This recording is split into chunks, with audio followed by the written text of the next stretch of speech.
Years before Icarus was born, his father Daedalus was highly regarded as a genius inventor, craftsman, and sculptor in his homeland of Athens. He invented carpentry and all the tools used for it.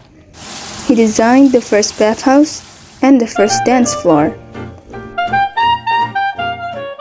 He made sculptures so lifelike that Hercules mistook them for actual men. Though skilled and celebrated, Daedalus was egotistical and jealous.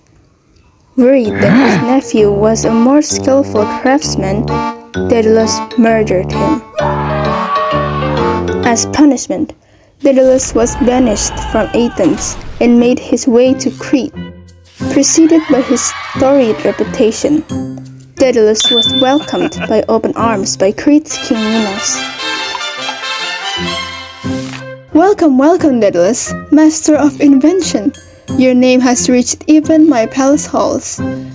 I am honored, great king. Athens cast me out, but here I seek only to serve. Then you shall serve me well. Crete has need of your genius. You will be my craftsman, my advisor, and my treasure. I will dedicate my skill to you and to Crete, my lord." He married Crete, a slave who gave birth to Icarus.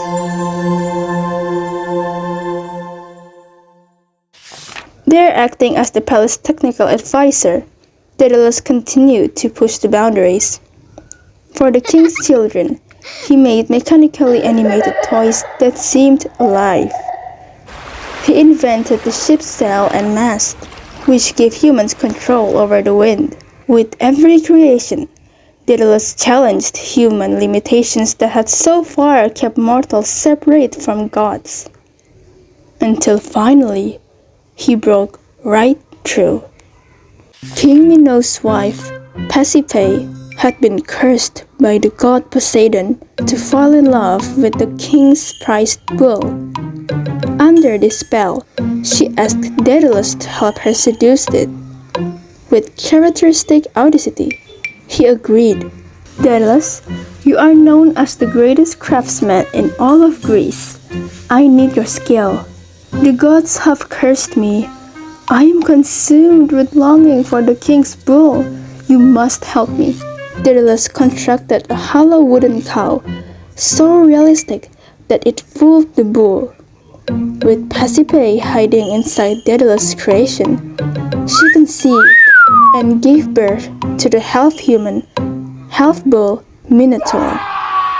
This, of course, enraged the king, who blamed Daedalus for enabling such a horrible perversion of natural law. As punishment, Daedalus was forced to construct an inescapable labyrinth beneath the palace for the Minotaur. When it was finished, Minos then imprisoned Daedalus and his only son Icarus within the top of the tallest tower on the island, where they were to remain for the rest of their lives. Daedalus was still a genius inventor. While observing the birds that circled his prison, the means for escape became clear. He and Icarus would fly away from their prison as only birds or gods could do. Using feathers from the flocks that perched on the tower and the wax from candles, Daedalus constructed 2 pairs of giant wings.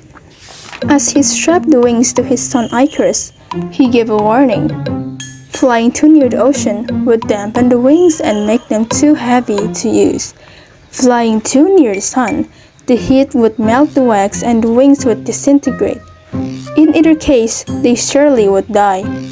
Therefore, the key to their escape would be in keeping to the middle. With the instructions clear, both men leapt from the tower. They were the first mortals ever to fly.